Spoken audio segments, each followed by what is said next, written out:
All away from sports news, as the U.S. makes a decision whether to attack Syria, Nigeria's permanent representative to the United Nations in Geneva, Ambassador Humphrey Orjiako, says that Nigeria's position on Syria is most likely to be in line with multilateral agreement.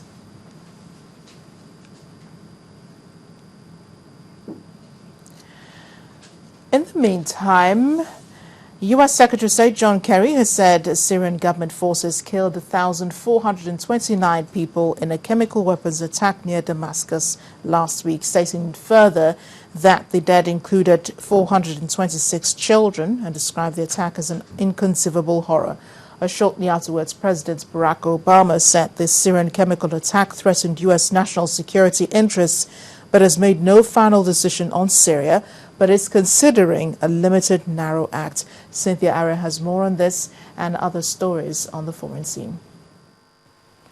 Indeed, Syria is still topping the news, and U.S. says it will continue to seek a coalition, and President Barack Obama is meeting his national security team.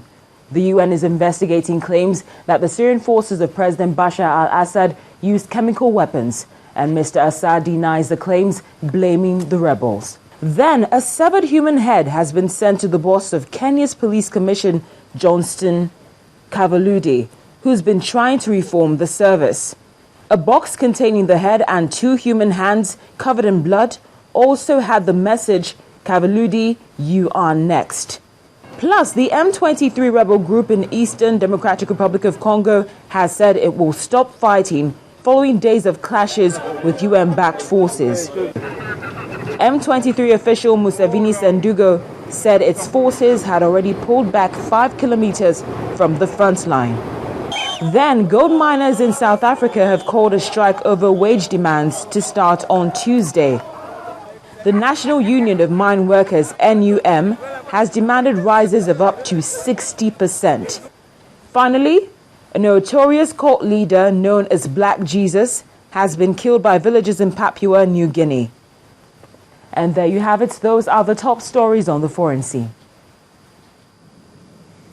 On to entertainment news now. Port Harcourt was a gong last weekend as the Garden City played host to A-list celebrities on the Club Ultimate Tour.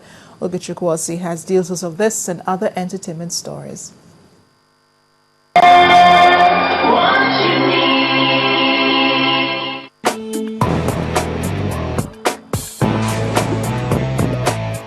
On the entertainment news tonight, top celebrities including Kunle Afolayan, DJ Ziz, Tunde Ednot, amongst others, joined Channel O VJ Derele Edu for the Port Harcourt leg of the Entertainment Jamboree Club Ultimate.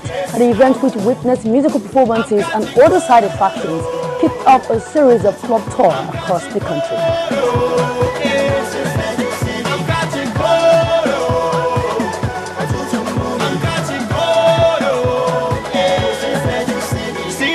About to unfold. See this girl, she make me catch cold. See this girl, she make me catch cold. Can I get a pinch your back very close? And former HKN artist Orezi has shot the music video for his club rave titled after famous Barbados-born singer Rihanna. Now, according to the singer, the yet to be officially released video, which was shot in South Africa, features a Rihanna lookalike from Mauritius. We expect to see a lookalike of Rihanna in the video. So that put us on the edge because when we planned to shoot the video, we started looking for girls or a girl that looks like Rihanna. So we did our search around Africa, we did it online, we did it on Instagram, Facebook. We talked to a lot of people. Do you know any girl that looks like Rihanna? Any friend that looks like Rihanna? We need a girl that looks like Rihanna for a video shoot. Okay, we got to South Africa. As at the time we got to South Africa, we already got a girl that sent in pictures that she looks like Rihanna. So but she was on pending because we were thinking we were going to see somebody on ground that we we're going to use because she's from Mauritius.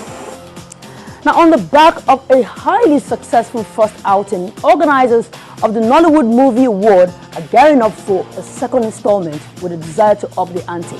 Now, the award ceremony, which we hold later this year, is expected to admit new categories as well as draw new sparks.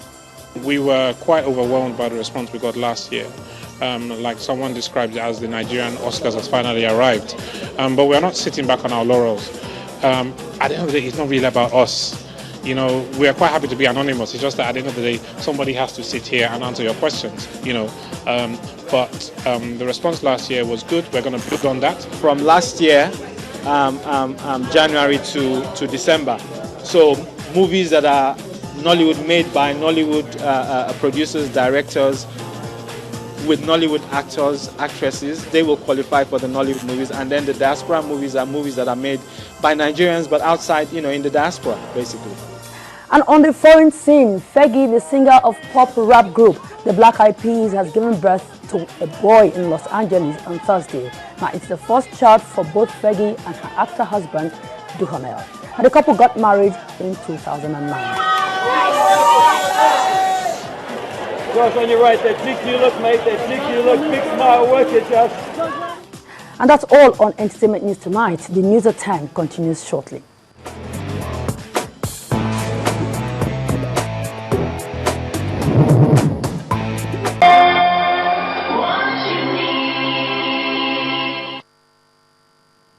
And the main news again, the People's Democratic Party has resolved to wade into the leadership crisis in Taraba State as speakers of state assemblies backed the resolution of Taraba lawmakers on Governor Dambaba Suntai's health. A federal high court has stopped the suspension of Anduba and 4 others from the PDP. Residents on floodplains in Kogi, Niger and Kwara states have been asked to evacuate to avoid a disaster similar to that recorded in 2012. And U.S. Secretary of State John Kerry has said last week's chemical weapons attack killed 1,429 people in Syria. And that's the news at 10 tonight. Thank you for watching. I am Amarachi Ubani. Have a great weekend.